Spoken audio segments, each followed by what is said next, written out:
Alors, donc les autres. Bonjour, Jennifer Renoir du groupe AFNOR. Alors je suis présente à cette réunion pour avoir un peu plus d'informations sur le sujet. Voilà. D'accord.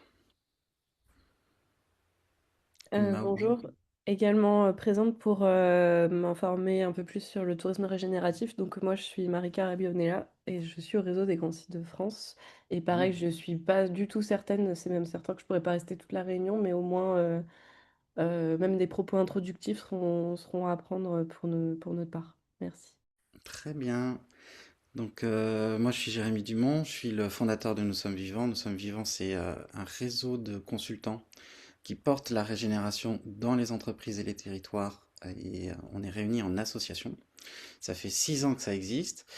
Et on va avoir un volet avec la transformation des comportements, avec la fresque du facteur humain, des émotions et des imaginaires, et le business model de l'entreprise régénérative, qui est à la fois un Canva et 5 ateliers.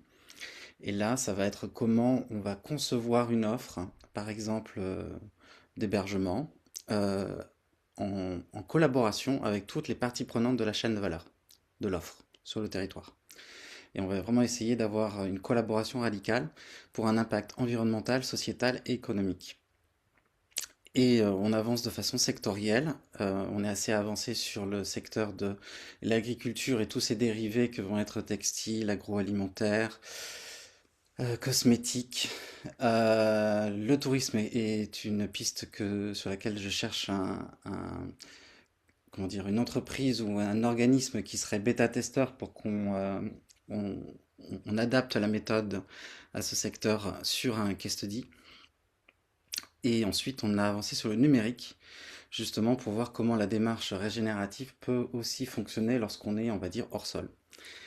Donc voilà, là ce que je vous propose dans cette masterclass, c'est de parcourir un document qui est en anglais, qui effectivement part d'éléments un petit peu conceptuels, mais quand même illustrés d'exemples, et de balayer quelques exemples français, en particulier ceux qui ont remporté les lauriers de la régénération 2024 et 2025, puisque tous les ans on remet les lauriers de la régénération par secteur aux produits et aux services régénératifs. Alors, donc je vais partager mon écran.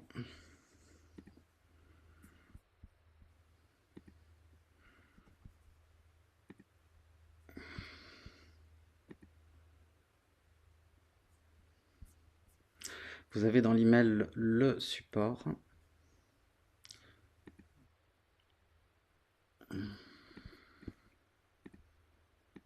Dans le mail. Dans le mail, vous l'avez. Les slides sont légèrement différents parce que je les ai. Non, non, vous avez accès au flipbook. Enfin, une note sur le site avec le flipbook tout en haut. Donc, nous, c'est passer de la prédation à la régénération. Pour faire bref, la prédation, c'est surexploiter, et ça peut être surexploiter les ressources naturelles comme les ressources humaines, et régénérer, c'est prendre soin. Et on est convaincu que c'est un changement de modèle mental et un changement de modèle économique. Je vous partagerai dans le document un- ce qui se passe, enfin ce PDF sur le tourisme au Canada est passionnant avec Michel Holloway. Et par exemple, ça, c'est le changement de modèle mental de façon assez synthétique. Et ça, c'est le changement de modèle économique. Moi, j'utilise beaucoup ce tableau parce que je trouve qu'il est vraiment limpide entre effectivement des activités économiques qui vont être dégénératives euh, au niveau, par exemple, de l'utilisation de l'eau, des populations, de la biodiversité. Et on va arriver à des activités, par exemple touristiques, qui vont avoir un impact net zéro. Et ensuite, on va avoir, à partir de là, la phase restaurative, c'est-à-dire remettre en l'état. Et thrivable, ça va être donc, on va dire, robuste. Et là, ça va être la phase régénérative dans laquelle nous sommes vivants et spécialisés depuis 6 ans. Donc, je vous ai déjà donné nos ateliers et on organise des cercles Là, on a lancé un cercle écosystème, un cercle filière agro et un cercle leadership, pourquoi pas un cercle tourisme. Ça va être là plusieurs marques qui vont collaborer entre elles euh, pour, euh, pour poser leur stratégie dans un cercle qui va être un cercle de réflexion individuel et collectif. Euh, En fait, il y a un gap entre la stratégie et le plan d'action. Et avant de lancer un produit ou un service, nous, ce qu'on vous propose, c'est justement de poser vos stratégies, de réfléchir à quels produits et services pourraient être abordés sous cette démarche, avec quels acteurs. Et c'est une démarche en 5 journées à partir du business model régénératif. Si je rentre dans le sujet qui nous intéresse aujourd'hui, et je vais passer quelques slides, en fait, c'est vraiment People, Profit, Planet qui sont interdépendants. On l'a vu pendant le Covid. Donc, effectivement, surtout un secteur comme le tourisme, euh, voilà, tout est relié. La main-d'œuvre, les habitants, les touristes, la biodiversité, les catastrophes naturelles, euh, les fluctuations économiques ou le changement de taux. Euh, donc tout est lié et c'est un secteur effectivement où les interdépendances entre ces trois écosystèmes sont claires. Euh, Ce qui est intéressant avec la régénération qui va être donc à droite, c'est qu'il y a des modèles qui sont pas soutenables parce qu'ils vont se focaliser sur le profit avec des plans d'action où il y aura très peu d'actions sur les enjeux humains ou biodiversité. Le développement durable va toujours chercher à faire un compromis sur où en général le profit est préféré dans un arbitrage et on va avoir un plan d'action qui va réduire les impacts négatifs de cette croissance économique. La régénération, c'est penser les activités économiques comme un écosystème d'acteurs et... euh, attendez un instant. J'ai quelqu'un qui souhaite nous rejoindre. Il m'a semblé. Non. Mais il y avait deux personnes en salle d'attente, effectivement, mais je Ouais, mais sais pas. c'était Ah, des gens qui prennent des notes là, vous savez. Des ah, trucs. aïe. Je vous donne quelqu'un qu'autre, comme ça j'aurai plus le problème.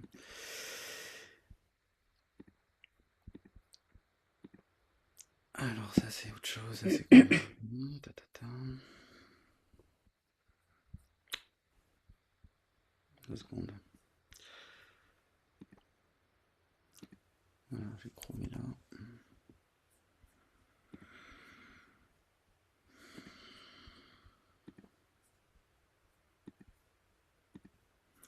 Donc, intéressant. Et c'est vraiment la base de la régénération, c'est cet écosystème, cette vision de trois écosystèmes intégrés. L'écosystème économique, qui est un écosystème à part entière avec des relations de business entre parties prenantes, entre fournisseurs, entre habitants, entre touristes, exploitants, euh, des personnes qui vont travailler sur l'attractivité de la destination, des personnes qui vont travailler sur le transport, l'hébergement. Et ensuite, il y a un autre écosystème qui va donc être les gens, qui va donc se focaliser sur les employés, les fournisseurs, et justement les touristes et les habitants de lieu, et la planète qui va être un écosystème effectivement de faune et de flore, et aussi avec des ressources naturelles comme vont être par exemple l'eau. Donc il y a trois écosystèmes, et travailler ces trois écosystèmes et augmenter la capacité de chacun pour l'intérêt collectif des trois écosystèmes, ça va être résilient. Et on va avoir un plan d'action qui va être plutôt tourné vers augmenter les capacités euh, après cette phase de réduction des impacts négatifs. Donc on est à nouveau dans une croissance à impact. Là, c'est assez intéressant parce que même s'il est un petit peu compliqué à lire ce schéma, on voit bien, c'est une autre façon de voir que un écosystème est habité par des humains et des non-humains et qu'il est au centre euh,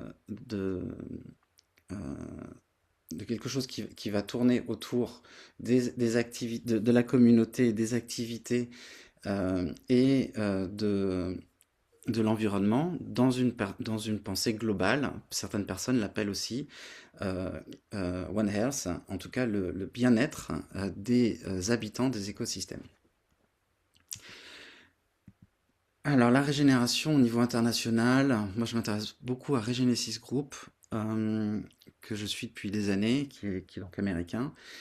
Mais sinon, c'est mettre le vivant au centre des réflexions, c'est restaurer la nature et les écosystèmes dans une logique de coexistence entre le vivant humain et non humain pour atteindre une harmonie.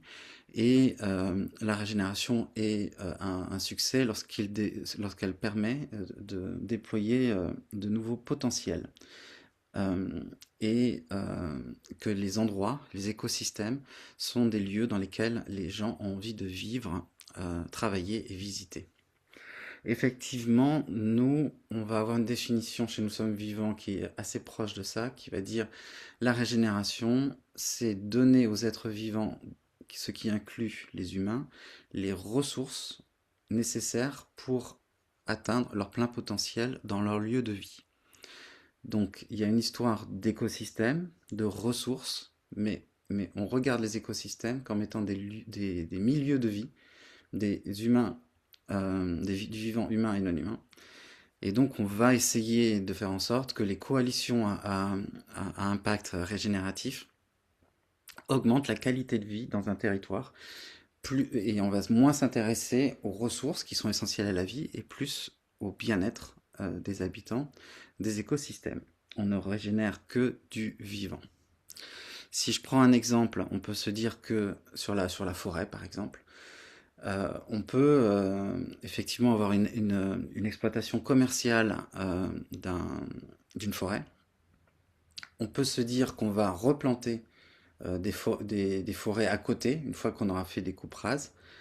On peut aussi se dire qu'on va euh, gérer la forêt et la coupe différemment en ne faisant pas de coupe rase et, comment dire, apporter par exemple des glands pour que des chênes repoussent dans une logique de diversité. Et ça va être ça déjà, la régénération dans un espace forestier. Donc c'est une action effectivement où on arrête de détruire et on ne laisse pas la nature toute seule. La nature toute seule fait bien les choses, c'est sûr, mais on aide la nature. Et c'est quelque chose qui va donc viser à augmenter la faune et la flore dans une forêt. Et c'est quelque chose qui va être assez coûteux, prendre du temps, puisqu'on s'implique mais par contre, on régénère. C'est-à-dire qu'on ne fait pas que remettre, enfin, d'arrêter les dégâts ou de remettre en l'état. On va augmenter la capacité, par exemple, de cette forêt à abriter de la faune. Donc là, c'est un schéma qui vous dit, par exemple, l'histoire avec les, euh, euh, les, les graines. Et on voit bien cette forêt qui est habitée par de la faune. Et c'est ça qui est intéressant. Alors, je vais faire un tour de table sur déjà qu'est-ce que ça vous évoque. Comme ça me permettra d'accueillir quelqu'un d'autre.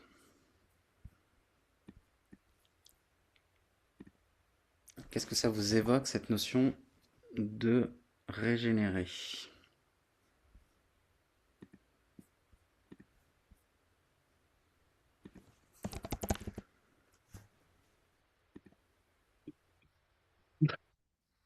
C'est grand monde qui veut prendre la parole, mais oui, c'est intéressant effectivement de ne pas se concentrer que sur les impacts ou les ressources, mais aussi du coup sur l'impact sur le vivant. On est en tout cas dans le tourisme, je crois qu'il y a un grand retour à cette notion de l'habitant, d'attractivité des territoires, et je crois que c'est pas, voilà, il faut absolument pas dissocier tout ça. Donc, enfin, pour moi, ça résonne bien. Après, je pense que il y a Marika, je sais, des grands sites, du coup, ça c'est quelque chose qui est pris en compte vraiment dans le cadre de certaines démarches.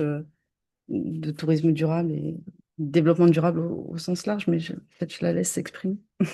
Ouais, je pense effectivement que les grands sites de France sont déjà régénératifs et ouvrent une voie intéressante, oui.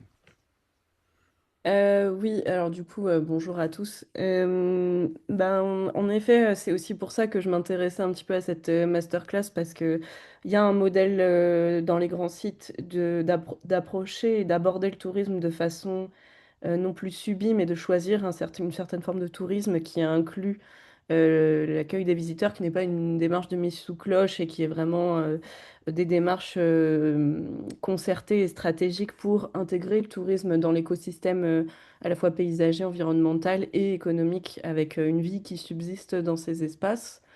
Moi, ce que j'entendais, en tout cas jusqu'alors, sur le volet régénératif du tourisme, c'était une approche très, comment dire, empreinte de plein de bonne volonté, c'est-à-dire oui, les touristes peuvent, le tourisme, les visiteurs peuvent contribuer à régénérer les territoires qu'ils fréquentent, sur lesquels ils ont fatalement un impact, qu'ils le décident ou non, par en fait le biais d'un certain nombre de prises de conscience. Et en fait, ce qui était un petit peu compliqué pour moi de comprendre jusqu'alors, c'est comment euh, en fait, on arrive à ce stade où on réalise concrètement ce pari de dire un visiteur apporte plus qu'il ne prend d'un endroit qu'il visite. Ça, pour moi, c'est encore difficile de le concevoir, très sincèrement, hein. Ouais, et moi, je rejoins Jérémy parce que tu as parlé de zéro impact. Ouais. Est-ce que ça existe? Euh, Moi, je pense pas. n- Très sincèrement, je Ouais, suis voilà, c'est ça. Ouais. convaincue que non, mais Voilà. Dis donc, vous commencez fort, mais c'est Ben parfait. non, mais ça n'empêche pas de On faire accueille plein Heather. d'efforts et du régénératif, mais en Non, tout non, cas, mais le zéro c'est impact, nous, fondamental. on n'y croit pas du tout, quoi. C'est fondamental. Heather, Oui, bonjour. juste nous dire un petit mot de qui tu es, qu'est-ce qui t'amène, malheureusement. Donc, Heather Noreen, je vis pour l'instant à Lille. Je travaille dans la transition écologique et j'ai acheté un terrain de 3 hectares en Normandie et j'ai autoconstruit une maison cet été avec l'objectif, voilà, de faire de l'écotourisme. Je suis très intéressée par, Ok, voilà, démarrage en parfait. septembre. Voilà. Ok, entrepreneur. Ce qu'on disait juste avant, c'était on faisait un petit récap sur conceptuellement, pour t'accueillir aussi, c'est quoi la régénération et bien sûr se pose plein de questions sur ce serait quoi le tourisme régénératif. Donc oui, ce qui est intéressant, c'est la notion déjà de responsabilité territoriale des entreprises. Et donc c'est comment les entreprises effectivement qui sont implantées dans un territoire contribuent à ce territoire et effectivement, la contribution, on l'imagine, ça rejoint ce qu'on appelle attractivité territoriale. Ça peut être effectivement, d'un point de vue économique, sa capacité à attirer les entreprises et la capacité des entreprises à réaliser, euh, à avoir des offres à valeur ajoutée qui génèrent de l'emploi. Ça peut être aussi attractivité par le patrimoine naturel, parce qu'il y a une magnifique forêt. Moi, enfin, ma famille habite à côté de la forêt domaniale de Rambouillet. Ça peut être parce que il y a un patrimoine aussi culturel ou des savoir-faire. Donc, effectivement, quand on pose ça, dans le tourisme, ça fait sens. Euh, on va essayer d'avoir à la fois un triple impact économique, environnemental et sociétal de l'activité économique. Est-ce qu'il est possible d'avoir une activité économique qui, dans son ensemble, euh, contribue plus euh, euh, à tout ça? Et effectivement, moi, ce que je regarde, c'est Patagonia. Patagonia, ça va être l'entreprise phare de la régénération dans le monde. Et moi, je me base assez sur ce que fait Patagonia. Patagonia, là, dans son rapport 2025 sur les 10 ans d'engagement RSE, dit qu'ils ont fait une croissance de 6% sur la période et que cette croissance rend difficile d'atteindre les objectifs de réduction carbone qui seront donc euh, euh, revus dans le temps. Ils se donnent un peu plus de temps pour les atteindre, mais disent clairement c'est très difficile de faire de la baisse de carbone quand on est en croissance. Ensuite, sur d'autres indicateurs, comme sur l'économie circulaire, ils vont pointer du doigt que il y a un manque d'infrastructure globale pour avoir du fil recyclé de qualité. Et ils disent qu'il faut vraiment une dynamique collective des acteurs pour arriver à diminuer les impacts globaux de la filière textile et que euh, euh, eux, ils ont déjà beaucoup réduit les leurs, mais qu'ils souhaitent vraiment collaborer avec leurs fournisseurs pour y arriver. Et donc, tout ça nous amènerait à dire que bah, c'est plombé, c'est pas possible, mais ils disent aussi avoir de grands succès sur les filières biorégénératives, qui sont le coton régénératif et par exemple la mangue régénérative. Donc là, c'est des pratiques qui sont certifiées bio, certifiées Fairtrade, qui sont donc certifiées Regenerative Organic Certified dans le monde. Et là-dessus, en travaillant en étroite collaboration avec leurs fournisseurs et en travaillant en co-créant les cahiers des charges, en co-créant les produits, ils arrivent à afficher sur les produits non pas juste bio ou fair trade, mais Regenerative Organic Certified, et ça drive des ventes. Donc des cahiers des charges plus exigeants se traduisent par de la création de valeur tangible pour l'usager final. Et là-dessus, ils arrivent à engager des filières entières sur une transformation, on va dire, systémique. Comme c'est profitable en triple impact, et pour le coup, ils arrivent à être profitables, ils arrivent à générer des impacts, ils ne sont pas en retard sur leurs objectifs, eh bien, ça pose les bases pour une mise à l'échelle globale. Donc, chez Nous Sommes Vivants, moi, ce que je pense, c'est que peut-être un domaine ou un gîte, globalement, n'est pas net positif, n'est pas net positif, mais certaines de ces offres peuvent l'être. Et c'est en travaillant sur l'innovation au niveau des offres qui intègrent les parties prenantes, en intégrant les parties prenantes, qu'on arrive à avoir des offres de services ou des lieux ou des espaces qui vont contribuer plus qu'ils ne détruisent. Ensuite, dans notre approche, nous, on va se concentrer sur certains indicateurs. Pour faire simple, sur les lauriers de la régénération, avec le jury, on s'est concentré sur 4. Eau, carbone, biodiversité, santé humaine. Ça peut un peu varier, mais le but du jeu est d'être net positif sur ces 4-là, ou 5, mais pas tous. Donc là-dessus, c'est quand même plus facile de mesurer et c'est quand même plus facile de les atteindre.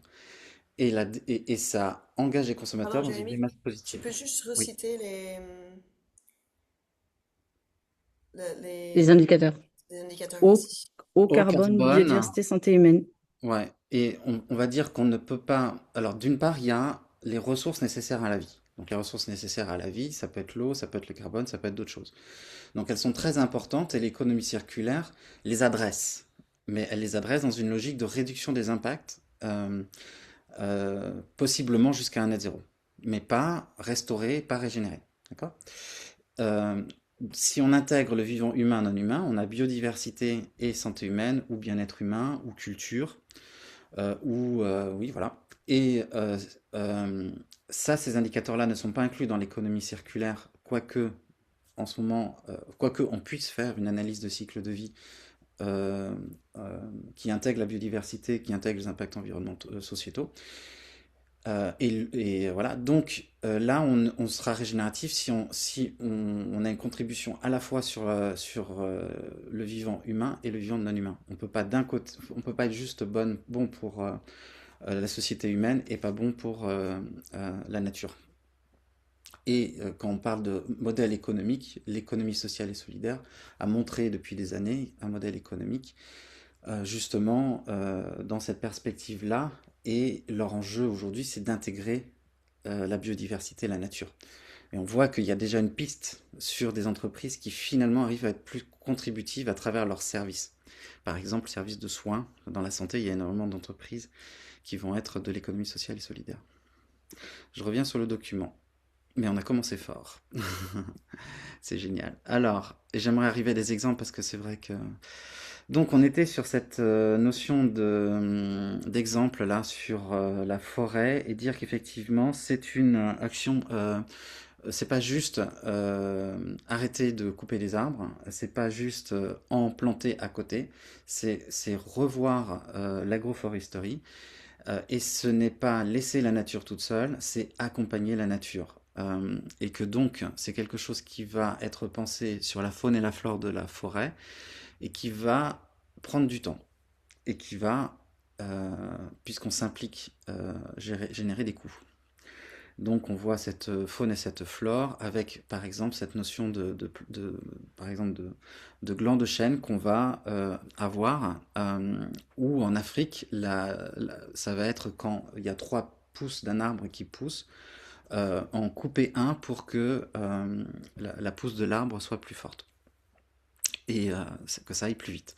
Donc c'est quand même une action des humains sur la forêt. Ce n'est pas laisser la forêt toute seule et ce n'est pas juste arrêter de les couper. Euh, on a un exemple ici quand même d'entreprise qui utilise des arbres et qui va donc planter beaucoup plus d'arbres qu'elle n'en coupe et elle utilise ces arbres pour faire des tables ou des planches pour la cuisine. Et ils vont vraiment travailler l'expérience du visiteur en les amenant dans la forêt, en se reconnectant à la nature, et vont amener les gens de la forêt jusqu'à cette table partagée. euh, et voilà, donc là c'est un exemple que j'ai trouvé à la va-vite tout à l'heure pour montrer comment on peut avoir à la fois euh, une action pour la forêt qui finalement est nette positive, euh, avoir une action culturelle et trouver une rentabilité économique parce qu'il va y avoir une diversité de revenus entre la vente et l'expérience. Voilà. Et finalement, il y a plus de... Enfin, la forêt reste résiliente. On peut faire mieux que replanter les arbres. Je dois avouer que je suis pas ravi de ça. Mais bon. Donc, en tout cas, quelques exemples dans le tourisme, justement. Tiens, allez. Donc, moi, je travaille beaucoup avec la fresque des imaginaires sur 4 imaginaires du tourisme, en fonction de la relation des humains à la nature. Donc, on va avoir une séparation humain-nature à gauche, une reconnexion humain-nature à droite, et des approches qui vont être soit individualistes, soit globales, holistiques, euh, euh, et la régénération est en haut à droite. Donc, le premier exemple en haut à gauche, ça va être effectivement Venise. Tourisme de masse et on fait payer à l'entrée pour réduire les impacts du tourisme de masse sans résoudre le fait qu'il y a un tourisme de masse. Euh, Dans certains parcs, on va avoir des parcs qui sont des domaines protégés. On va avoir des humains qui vont être quand même avoir la possibilité de venir, mais ils vont pas pouvoir y rester et habiter puisque là, c'est la nature euh, qui est préservée, mais ils peuvent venir un peu sur la pointe des pieds en ayant un impact zéro minimal euh, sur celle-ci. Donc on va avoir typiquement des randonneurs qui viennent pour la journée qui repartent. On a une logique de protection de la nature. C'est très opposé à tout à l'heure le tourisme de masse dévastateur. Green Mountain Pioneers, ça va être l'adaptation par exemple de la montagne au changement climatique. Et on va avoir cette notion de projection dans le temps, dans des écosystèmes qui se dérèglent et comment les activités économiques peuvent être plus sustainable. Et la régénération, ça va être beaucoup plus ancré dans un territoire, se dire comment on peut, à travers le tourisme, augmenter la qualité de vie des habitants humains non humains. Et donc, par exemple, les touristes contribuent à planter des arbres, donner des cours d'anglais, euh, à prendre soin des personnes qui sont présentes. Donc l'activité touristique, plus il y a de tourisme, plus chaque action de tourisme est contributive, plus qu'elle est destructive. Derrière, je passe assez vite, mais il y a tout un travail d'imaginaire générique entre l'anthropocentrisme, le biocentrisme, l'écocentrisme, le pluricentrisme. Euh, Dans l'anthropocentrisme, on va avoir une logique de limiter les impacts humains. Ça va être la logique des limites planétaires et les humains doivent être limités. Donc le cercle rouge signifie ça. Le cercle dans le biocentrisme signifie l'attention portée au non-humain. Et il faut préserver, protéger le non-humain. Et donc le cercle montre effectivement cette attention portée au non-humain. Dans l'écocentrisme, c'est l'attention à porter sur les écosystèmes qui doivent être à l'équilibre. Donc ça va être le cycle de l'eau par exemple. Et dans le pluricentrisme, ça va être, on garde cette idée de ressources nécessaires à l'écosystème, mais on augmente la capacité des êtres humains euh, sans exclusion, c'est-à-dire qu'on va avoir une démarche qui va inclure toutes les parties prenantes, peut-être même aux futures générations, et essayer de donner une voix, une parole, écouter les non-humains.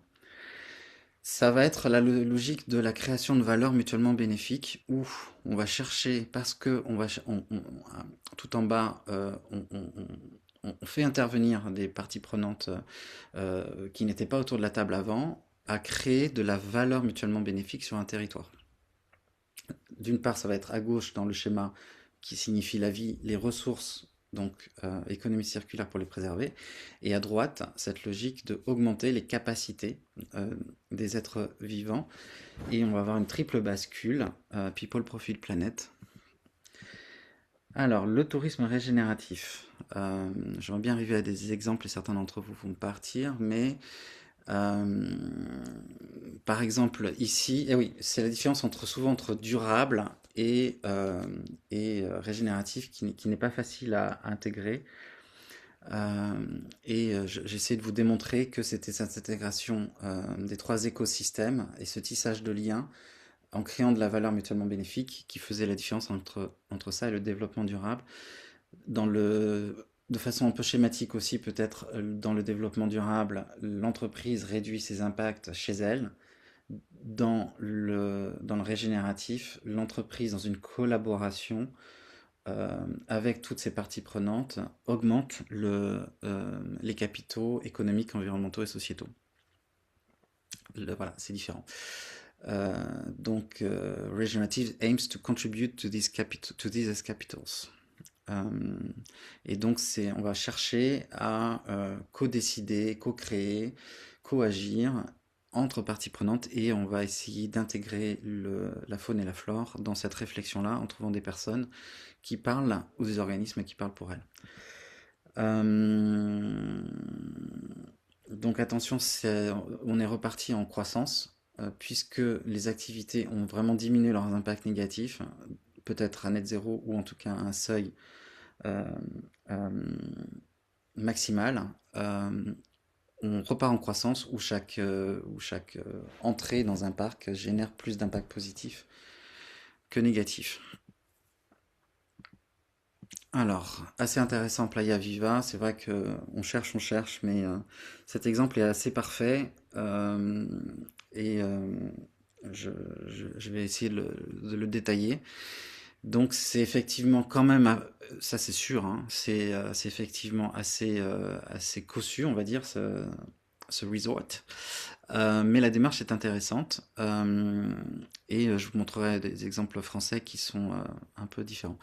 Donc là c'est un boutique hôtel sur la côte de Mexico ce qui est intéressant c'est que quand la propriété a été achetée,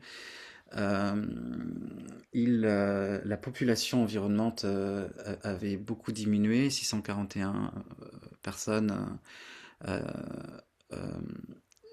en 2528 avant, et les conditions de vie de ces populations étaient moins bonnes, et donc ils devaient, on va dire, aller dans des villes.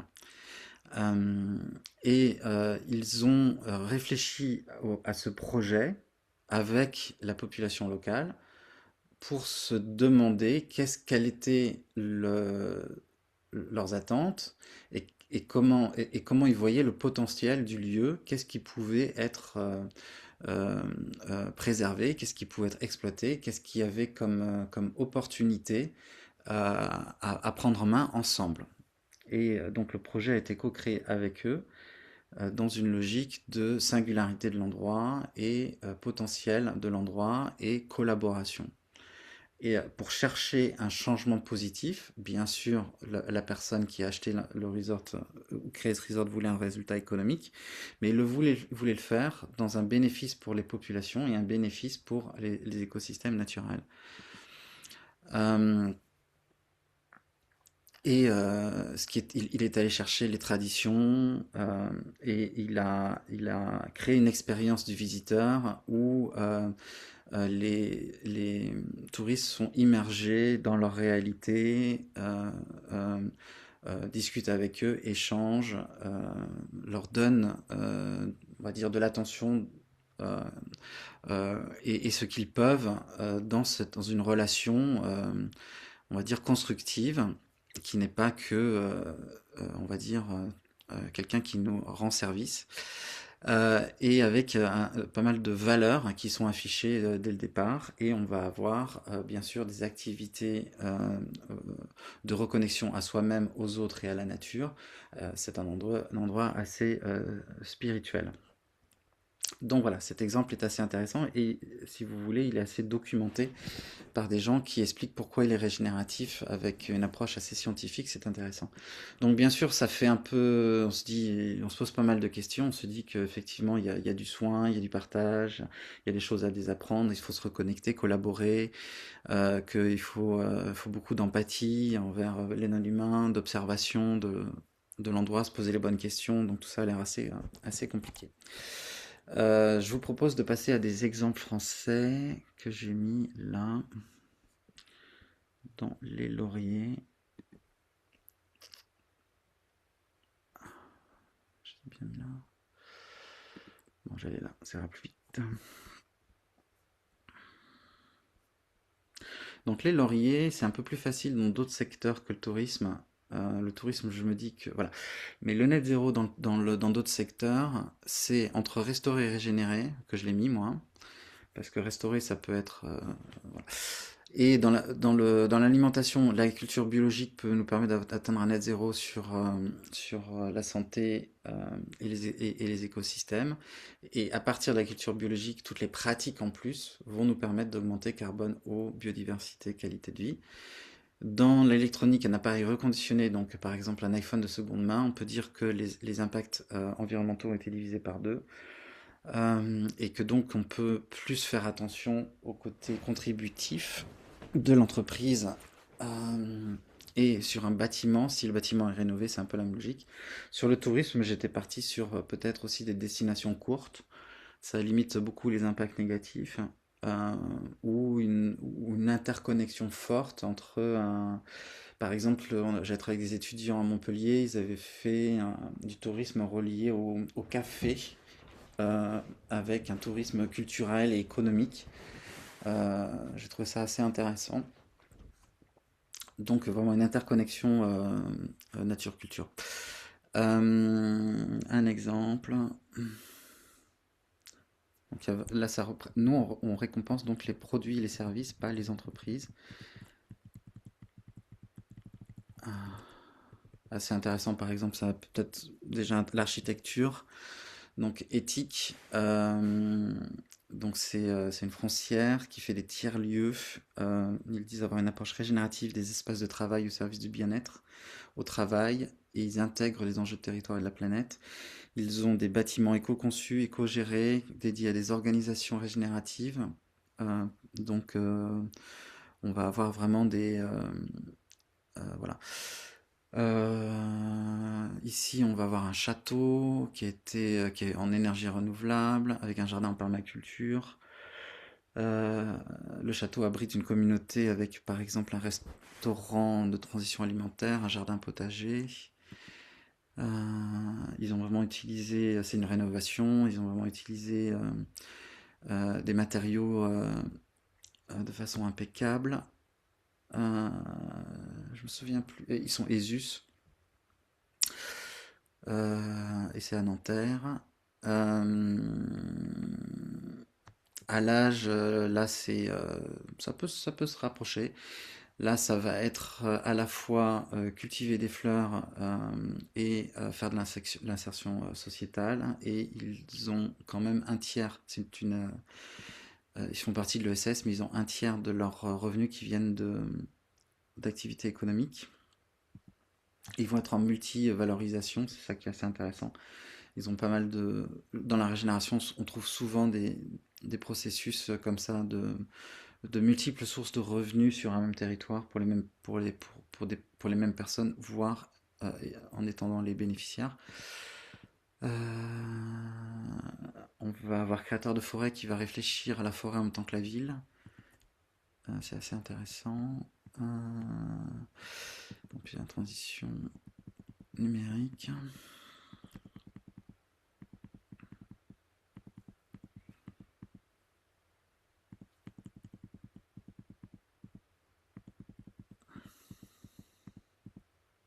Bon.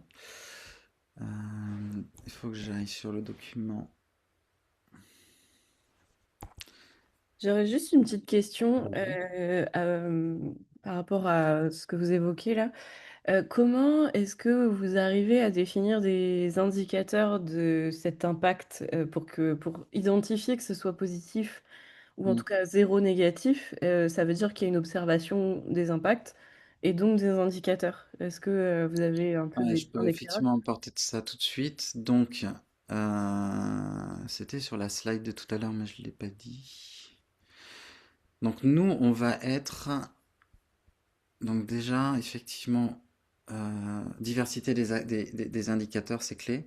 Et regardez en dessous, on va être sur des normes CSRD, ISO 26000. Euh, donc, on va privilégier des démarches qui se traduisent dans des cahiers des charges et qui sont audités par des personnes tiers. Donc, au niveau des produits, enfin, les allégations sur corporate sont, on peut dire un peu, sont moins encadrées que les allégations commerciales. Donc moi, je vais me baser sur les allégations commerciales. Ici, par exemple, sur ce lait d'avoine, j'ai Planet Score. Dans le tourisme, on va avoir par exemple clé verte. Donc, c'est un peu la même logique. Il me faut quelque chose qui soit euh, un affichage socio-environnemental multi-indicateur qui soit certifié par un organisme tiers. Ils sont divers et variés et vous en avez en général pas mal. Donc j'adore les scores. Là, vous avez par exemple le Green Impact Index dans les cosmétiques, mais derrière, il y a surtout Cosmebio qui a une charte. Ici, on va voir la labellisation américaine Regenerative Organic Certified, qui est là, Regenerative Organic Certified, qui est distribuée en France. On va avoir souvent des entreprises qui ont une trajectoire régénérative elles-mêmes. Il ne suffit pas d'avoir un produit. Donc, par exemple, quand l'entreprise est Bicorp, elle est société à mission, quand elle s'est engagée depuis 10 ans, 15 ans, 20 ans. Ça va être des indicateurs qu'on va regarder. Picture Organic, ça va être Fashion Score. Vous voyez, on a multiples indicateurs sur base de cahier des charges. Ils ont finalement un impact équivalent à Veja. Ils ont un score équivalent à Veja, 76, je crois, 73 sur 100. Et moi, vous avez vu, là, je suis sur la veste Smith qui est en coton GOTS. Je suis pas sur des matières synthétiques. Les infusions, bah là, ça va être, je crois qu'ils sont Synabio.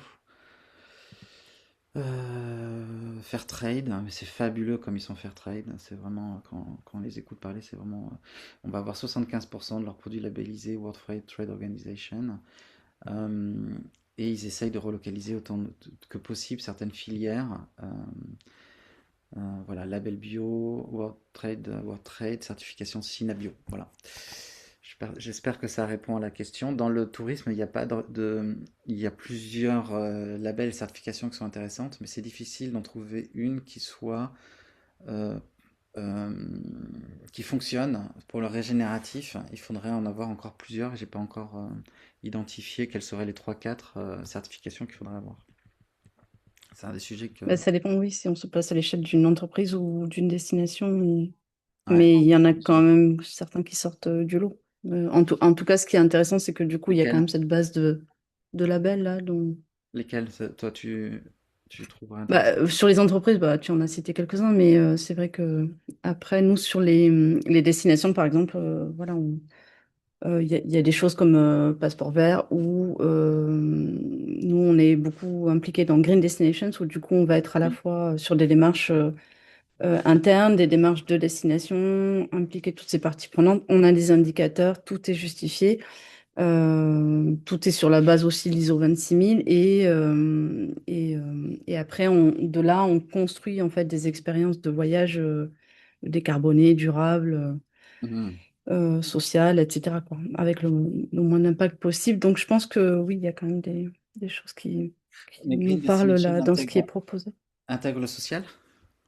Ouais, ouais. Bon, Et nous alors on c'est a des encore... programmes aussi de beaucoup sur alors c'est un dispositif qui s'appelle Oxygène qui est pour faire du coup faire contribuer le visiteur pour faire partir des publics défavorisés, notamment des jeunes en vacances en Occitanie, sur de la découverte de classes vertes, des choses comme ça, ou de la collecte sur dans les boutiques par exemple qui sont déjà durables, responsables. On va prélever un montant et le reverser sur des actions comme ça à vocation plutôt sociale. Super. Ouais. Donc, je vais regarder, alors ça me fait plaisir. Bah, ouais, je vais mettre les liens. Ouais. Ouais, mettez le lien. Mets le lien si tu veux bien. Alors, un autre exemple que j'ai trouvé très intéressant, c'est La Fénière. Donc, La Fénière, c'est un restaurant étoilé qui est ESUS, donc entreprise de l'économie sociale et solidaire. Ce qui est intéressant, c'est que elle a, oui, effectivement, une table qui est donc étoilée, mais elle a créé un fonds de dotation pour porter des projets d'intérêt général. Elle contribue régulièrement à des projets de solidarité. Euh, Elle a lancé le mouvement de nourrir pour proposer un modèle d'alimentation positive et elle va former les gens à la culture et à la cuisine. Donc c'est un peu, voilà, et elle a une approche holistique de la gastronomie qui intègre effectivement les impacts toutes les étapes, que ce soit sur l'agriculture, sur l'alimentation, sur la santé, voire même sur la spiritualité. Euh, et elle est donc label écotable, en cours de sollicitation. Donc ça, je trouvais que ça intéressant.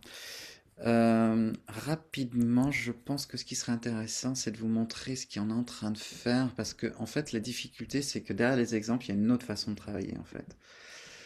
Et la façon de travailler, j'essaie peut-être, c'est ça que j'aimerais développer avec une entreprise qui serait pour collaborer dans un projet de partenariat pour voir ce que ça veut dire dans le tourisme. Alors, je crois que j'ai relancé la page. En ce moment, on a des Regen Circle un peu dans tous les sens. Celui-là, on vient de le terminer. Il porte sur l'écosystème des acteurs de l'accompagnement dans la régénération. Et je suis en train de l'adapter dans l'alimentaire, le textile, les cosmétiques.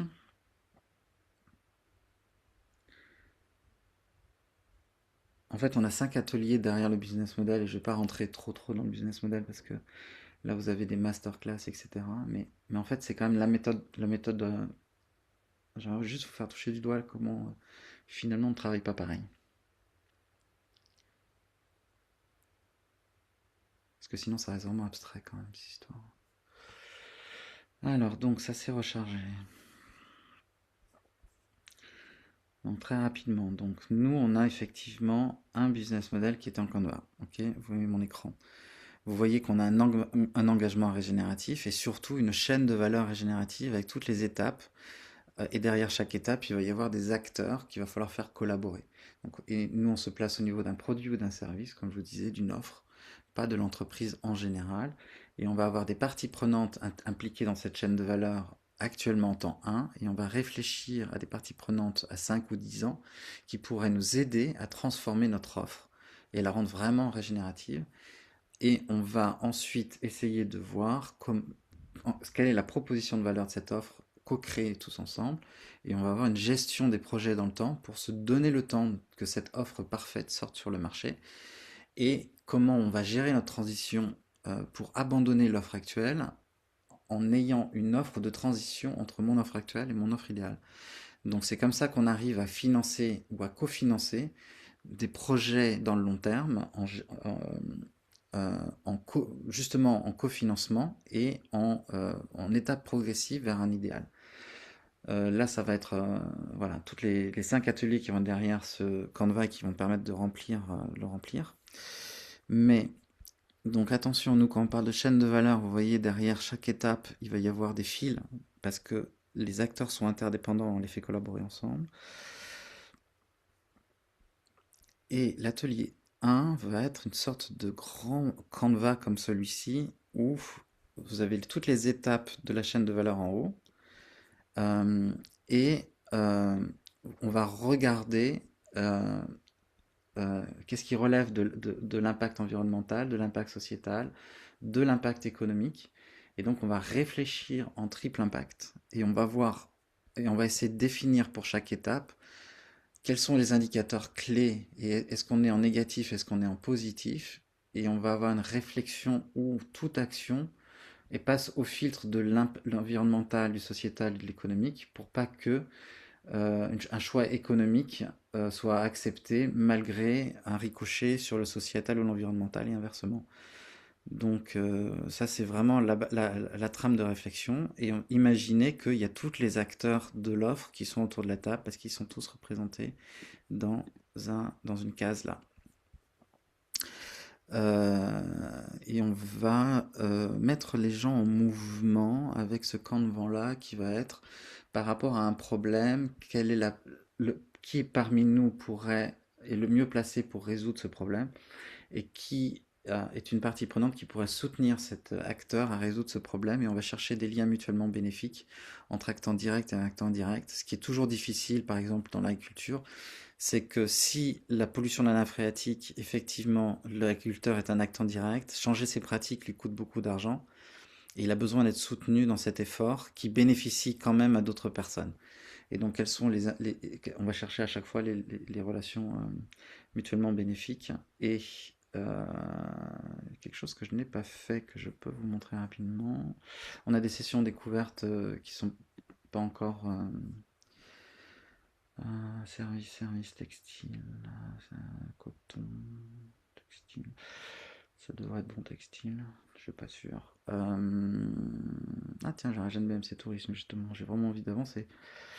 Service, bon je vais avoir coton, ça devrait être bon, je suis pas sûr.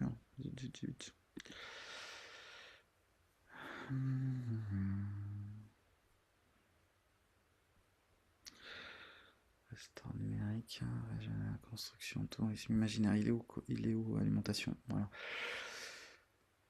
Par rapport à la question de tout à l'heure, voilà la grille des indicateurs qu'on utilise et qu'on adapte à chaque fois.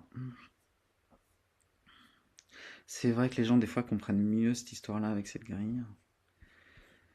Donc là, vous voyez, c'est tous les indicateurs pollulaires, émet du carbone, etc.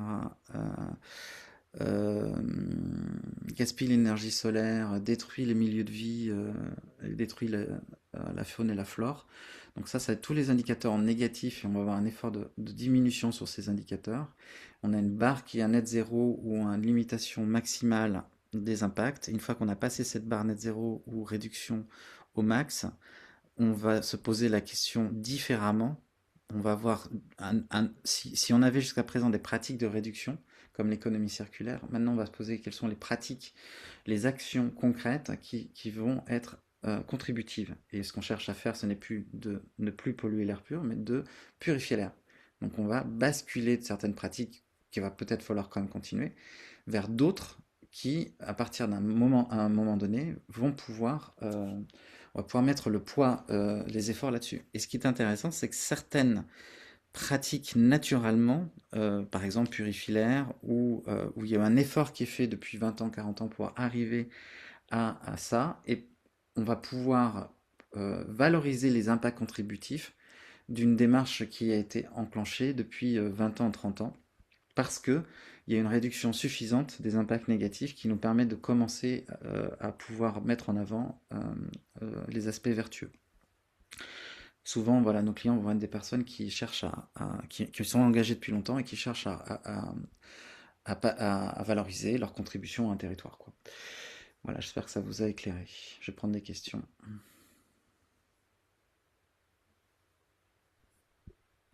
Moi, je me demande en fait comment tout ça, c'est sur la base quand même du. Parce qu'il y a des réglementations qui existent, on entend que ça avait avancé, maintenant ça recule, et puis ça dépend des catégories d'entreprises, de leur, s'ils sont soumis à la CSRD ou pas. Mais du coup, moi, je me pose la question, enfin, c'est quand même assez complexe en fait de prendre en main tous ces indicateurs. Je sais pas si on Mhm. m'entend. Ouais, Ah, ouais. on vous entend, on t'entend. Ouais. Et enfin voilà, est-ce qu'une entreprise va se mettre à ce genre de raisonnement d'indicateur tout seul s'il n'en est pas contraint? Il y a toujours les entreprises volontaires, mais voilà, enfin, ça me pose un peu cette question-là. J'ai pas de réponse, hein, mais Ah oui. Euh, est-ce que c'est pas un peu trop complexe quand on voit que déjà des indicateurs de base sont difficilement remplis? Euh, alors donc, c'est très vertueux, hein, mais je veux dire, ça me paraît complexe. Voilà. alors, nous, on se base sur les cahiers des charges. Donc, on est parti d'un certain pragmatisme qui est de dire qu'aujourd'hui, déjà, la mesure du carbone, elle est compliquée. Donc, nous, on se base sur des cahiers des charges en se disant que les meilleures pratiques donneront, pour sûr, des impacts contributifs dans 5 à 10 ans. Donc, on n'est pas sur une mesure des impacts. On est sur des pratiques. Donc, si on a un acteur d'un territoire qui dit que par rapport à, enfin, qui dit, voilà, j'ai un hôtel et moi, voilà, je propose du bio en circuit court, j'ai des activités de reconnexion à la nature où les touristes passent du temps à contribuer aux forêts en replantant des arbres ou en donnant des cours d'anglais ou en XYZ et j'essaye de faire des prix qui sont pas chers et qui restent abordables. Bon, bah, cette personne-là, elle a quand même besoin d'être valorisée par rapport à d'autres acteurs. Mm. Euh, Je suis et, d'accord. et donc moi, je pars de cet angle-là en me disant Ouais. qu'il y a des choses qui sont extraordinaires avec des gens qui font des trucs extraordinaires parce que pour eux, ça fait sens. Et quels sont c'est quoi le discours, c'est quoi les certifications, et est-ce qu'on peut décemment, enfin, comment dire, il y a une sorte de greenwashing qui dit, mais non, il faut pas en parler parce qu'il y a quand même un problème avec le billet, enfin, le trajet en avion, etc. Et, bon. Et donc, à un Ouais, moment ce que j'allais donné, dire, enfin, si tu viens, tu as émis 4 tonnes ou 5 tonnes de CO2 parce que tu viens du Japon, c'est une expérience vertueuse, mais pour autant, bah oui, et si on est plus oui, factuel, ouais, voilà. et donc c'est vrai que c'est là où il y a une réflexion globale et une collaboration à imaginer entre tout le monde pour arriver à se dire à quel moment nous tous, on peut se dire qu'on a fait le max euh, et qu'on peut vraiment euh, affirmer, proposer quelque chose qui contribue, quoi. Mm.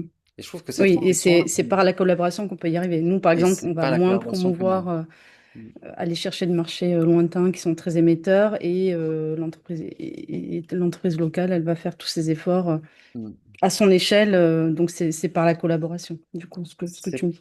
c'est Mm. pas la collaboration, il y a peut-être des choses à faire. Je sais que les vedettes de Paris, donc les bateaux mouches, je crois, Mm. il y a une réflexion comme ça sur l'éducation des touristes sur leur impact environnemental. Il y a les bateaux mouches qui passent en électrique. Donc, mais c'est vrai qu'elle est tributaire des avions qui amènent les touristes.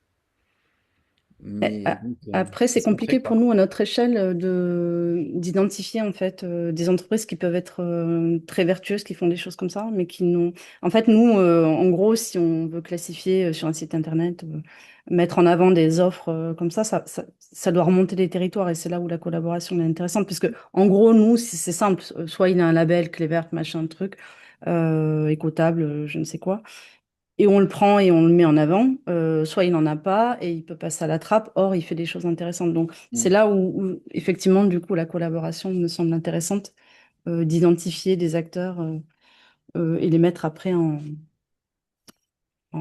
valeur voilà, sur une autre forme, on va dire, de tourisme. Mais Alors, l'exercice, enfin, nous, on s'y essaie hein, depuis 5 ans, on le fait, mais oui. En c'est pas Occitanie, évident, vous quoi. êtes Voilà. très avancé et bien sûr, il y a des freins que tout le monde rencontre. Mais ce que je peux dire dans d'autres secteurs, c'est que euh, comment je pourrais dire ça? Euh, sur les sites, ils font comment dire, des filtres de recherche en fonction de ce qui a de la valeur pour les touristes. Voilà. C'est un peu comme s'ils avaient fait des familles de profils de consommateurs, quoi. Et, euh, donc ça, c'est possible. Et même quand je fais mes courses maintenant sur Deliveroo chez Carrefour Hop, j'ai la possibilité m'est offerte d'aller chercher des produits de Act for Good, quoi. Mm. Donc assez vite, j'ai Act for Good et je me dis, tiens, est-ce que là, j'ai envie de contribuer à Act for Good ou est-ce que j'ai juste envie d'avoir mon produit rapide, n'importe lequel, quoi. Et donc ça m'interpelle à chaque fois que je fais un achat sur Carrefour Hop. Donc voilà, je pense qu'il y a des choses comme ça qui peuvent être possibles voilà. Et souvent, quand je parle à certains lieux, ils sont quand même beaucoup sur la pédagogie euh, des touristes pour les sensibiliser à leurs impacts euh, et leur faire des propositions, quoi, d'activités ou autres. Mm, mm. Mais oui, faut réfléchir. En fait, il faut poser la chaîne de valeur. Dans le numérique, on avait 45 étapes. Euh, et il faut à la fois voir qui est en amont, qui est en aval, et sur quel territoire. Et j'avais une idée. Et oui, et se dire comment créer de la valeur ensemble. Et ça, c'est assez intéressant comme démarche. Et ensuite, s'il y a des surcoûts ou des difficultés, quelles sont les sources qui peut y avoir en multivalorisation? Nous, par exemple, dans l'ortie, dans le textile, on cherche à planter de l'ortie en alternative au coton dans le textile. Et il faut qu'on arrive à un coût de fil au même prix que le coton. Et donc on se pose la question par exemple de rémunérer correctement l'agriculteur en monétisant à la fois la tige pour le fil et les feuilles pour l'alimentaire et les cosmétiques. Donc après, il y a des logiques comme ça de multivalorisation. Je ne sais pas si Sophie est toujours là, elle a dit qu'elle était occupée. Nous avons une nouvelle personne. Oui. Des remarques, des questions, des enjeux? Mais sur la partie touriste, en tourisme, ce qui m'interpellait, c'était la notion de temps, en fait. Parce Hmm, que j'ai l'impression qu'il y a aussi un peu une contradiction, j'essaie d'approfondir, sur cette notion de séjour court, qui forcément donc va impliquer plus de transport, c'est vrai. et finalement de la présence sur place, et un peu cet esprit de consommation, quoi. C'est-à-dire qu'on veut faire un maximum de choses, alors que finalement, si effectivement on veut donner du temps pour enseigner, pour s'approprier l'espace, Ah oui. il y a, ça va presque à l'encontre, on va dire, de l'hypertourisme qu'on a maintenant, où il faut en faire plus, plus, plus, et finalement, c'est peut-être prendre moins de vacances, on va dire, loin de chez soi, mais effectivement, y passer plus de temps et être plus présent. Ouais, j'aime beaucoup ce que tu dis, Guillaume, si je peux me permettre de te tutoyer, là je suis parti comme ça. Et donc oui, je cherche dans chaque secteur qu'est-ce qui peut être la pratique net zéro ou de limitation maximale. Par exemple, vous avez vu que dans l'agriculture, pour moi, enfin dans l'alimentation, c'est le bio. Dans le textile, par exemple, ça va être la durabilité physique. Soit on Du achète vêtement, quelque ouais. chose qui dure 3 jours, soit trois portées, soit c'est quelque chose qu'on porte toute la vie, qui est réparable à vie, quoi. Et dans le tourisme, effectivement, je tourne autour de cette même idée un touriste est qualifié de touriste entre un jour et un an. Oui. Ouais, Séjour. c'est vrai qu'il n'y a pas de distinction dans le type de tourisme non plus, oui. Donc ça peut être un an. Un touriste peut être là pendant un an. Et par contre, après un an, il est habitant. Oui, Donc, ou ouais, il est excursionniste s'il ne dort il pas. peut être, Enfin voilà, il y a toute une définition quand même il peut être qui excursionniste. Mm. Et donc, Nous, on fait la effectivement, différence, quoi, du coup, ouais, quand même là-dessus, ouais.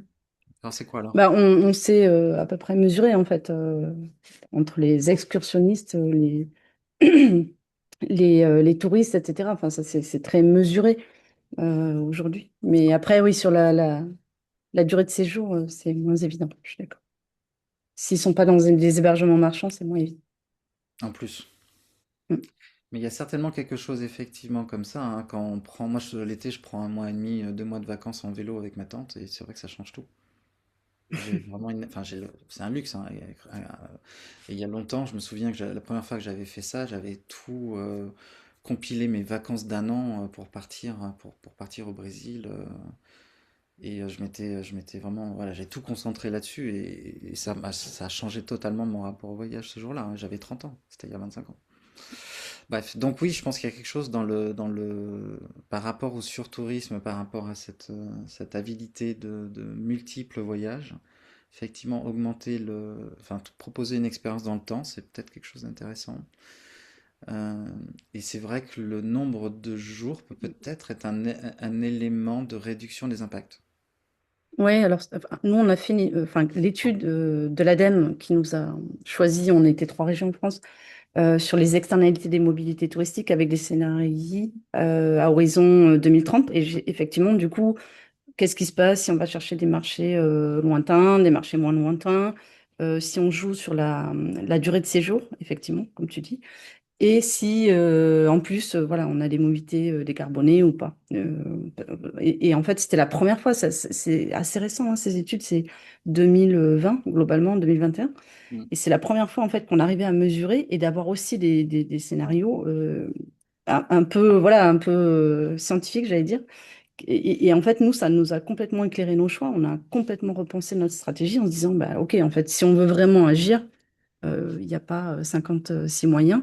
Il faut aller chercher des marchés moins émetteurs, il faut allonger la durée de séjour, il va falloir faire du hors-saison et décarboner, impliquer les habitants. Et aujourd'hui, on va au-delà en mettant du coup du social, l'environnemental, etc. Mais Magnifique. vraiment, c'est un travail de très longue haleine, c'est Ouais. compliqué. C'est compliqué aussi d'embarquer tout le monde.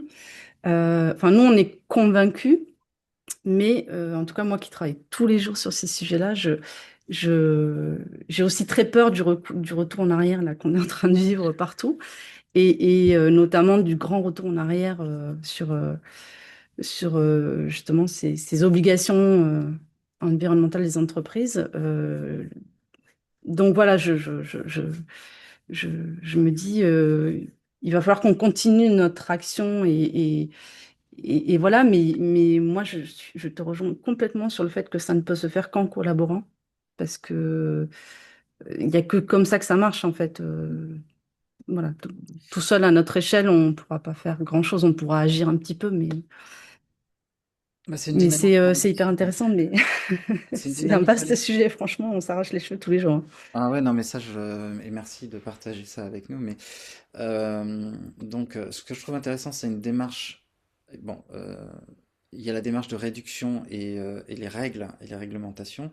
Effectivement, là, on peut s'inquiéter. Mais il y a naturellement, depuis toujours, des gens qui ont envie de contribuer à quelque chose de plus grand qu'eux.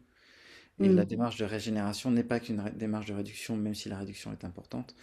La Oui. dynamique, c'est qu'est-ce qu'on peut faire ensemble pour contribuer à nos territoires. Mm. Donc là-dessus, voilà, et il y a toujours le même nombre de consommateurs intéressés par ces sujets-là et d'habitants préoccupés et de gens qui ont envie de donner. Euh, voilà.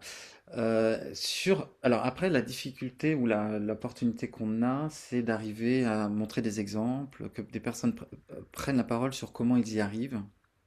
Parce que c'est vrai que souvent, voilà, on a comme retour c'est bullshit, ou alors c'est inatteignable, ou alors Mm. je vois pas concrètement ce que ça pourrait être dans mon secteur, ou alors pourquoi ça serait une priorité aujourd'hui alors qu'il faut faire un chiffre d'affaires à court terme, et quels sont les indicateurs de mesure. Bon, ça, tout ça, on les a un peu tout le temps.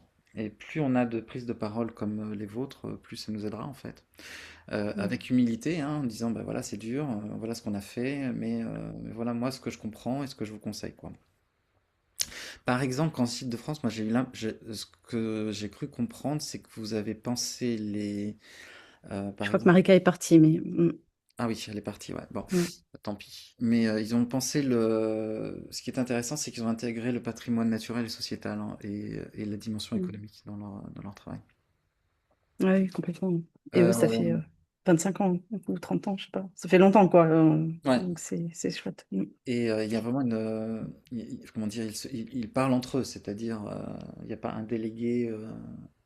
Enfin, bon, il y a différents délégués, mais voilà, ils sont quand même dans une dynamique collaborative naturellement chez eux, quoi. Bon, Mm. je pense qu'on a un peu fait le tour, mais je prends une ou deux questions si vous avez. Je prends les liens du chat. Est-ce que Heather ou Guillaume ou Jennifer, vous avez des questions?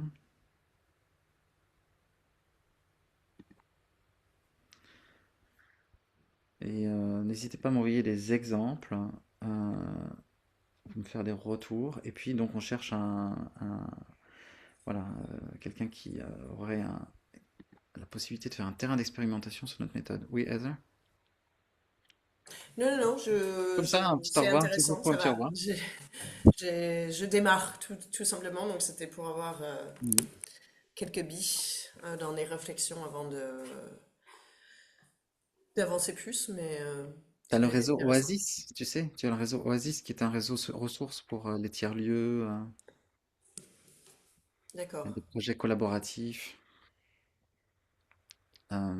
qui vient des Colibris. C'est très très engagé. Mm. Ok, merci. Bon, ben merci beaucoup à tout le monde. Je regarde dans le Merci. chat. Merci, à bientôt. Merci beaucoup. Bon après-midi, au revoir. Merci, ciao ciao. Au revoir. Merci.